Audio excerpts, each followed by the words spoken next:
বিসমিল্লাহির রহমানির রহিম। আসসালামু আলাইকুম প্রিয় ভিউয়ার্স, আশা করি মহান আল্লাহর রহমতে যে যেখানে আছেন ভালো আছেন, সুস্থ আছেন।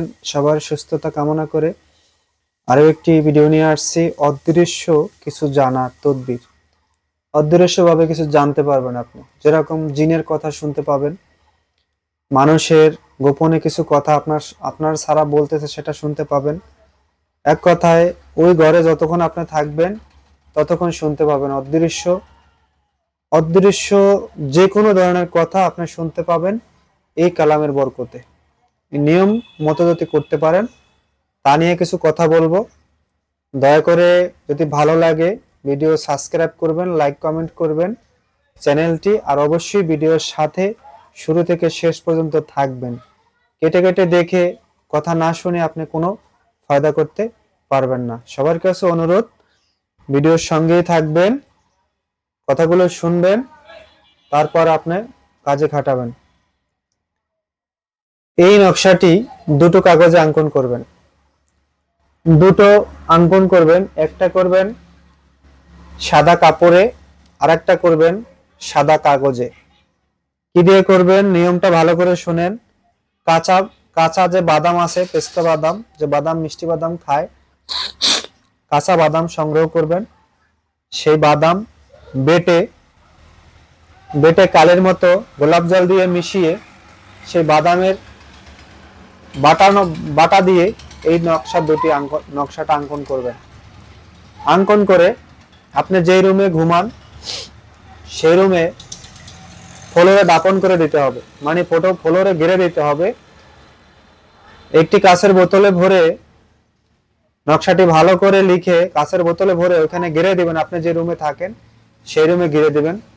তাহলেই আপনি অদৃশ্য কিছু জানতে পারবেন ইনশাআল্লাহ। এটা পরীক্ষিত। আপনি তবে রুম থেকে বের হয়ে গেলে কিন্তু আপনি অদৃশ্য কিছু জানতে পাবেন না। নিয়মটা ভালো করে শুনেন। ওই রুমে থাকাকালীন আপনি অদৃশ্য কিছু জানতে পাবেন, যেরকম জিনের কথা শুনতে পাবেন, মানুষে আপনার সম্বন্ধে কিছু বলতেছে তা শুনতে পাবেন। এক কথায় অদৃশ্য জানা, অদৃশ্য যে কোনো গোপনীয় কথা আপনি ওই রুমে থাকাকালীন আপনি জানতে পাবেন। এবং দুটো নকশা লিখবেন, একটা নকশার সঙ্গে বেঁধে রুমটায় থাকবেন, একটা নকশা মাটিতে গেড়ে দিবেন।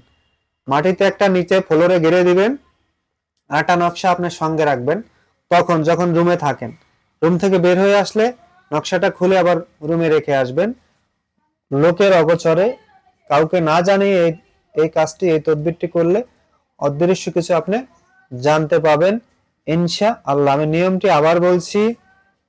যে কোনো শনি মঙ্গলবার গভীর রাতে কাঁচা বাদাম বেটে গোলাপ জল মিশিয়ে কালি বানাইয়া সেই একটি সাদা কাপড়ে একটি নকশা লিখবে, একটি সাদা কাগজে একটি নকশা লিখবে। দুইটা নকশা লিখে একটি নকশা হাতে ব্যবহার করবে রুমে থাকাকালীন। আর একটা নকশা যে রুমে আপনি যে বাসায় থাকেন সে বাসায় মাটিতে ফ্লোরে গেড়ে দিবেন। ওই রুমে আপনি যতক্ষণ থাকবেন অদৃশ্য কিছু জানতে পাবেন। যখন রুমে থাকবেন কাপড়টা আপনার শরীরে বেঁধে রাখবেন। রুম থেকে বেরিয়ে আসলে কাপড়টা রুমে রেখে বাইরে আপনি কাজের চাকরিতে যে কোনো জায়গায় চলে যাবেন। রুমে থাকলে আপনি অদৃশ্য কিছু জানতে পাবেন, সম্পূর্ণ পরীক্ষিত। অবশ্যই কাজের আগে বেশি বেশি করে গুরুমন্ত্র অথবা দুরূদ শরীফ পড়ে নিয়ে কেবলামুখী বৈশা পশ্চিম দিকে বৈশা তারপরে লিখবেন, অদৃশ্য কিছু জানতে পাবেন। ভালো থাকবেন, সুস্থ থাকবেন। আজ এই পর্যন্তই। আসসালামু আলাইকুম ওয়া রাহমাতুল্লাহি ওয়া বারাকাতুহু।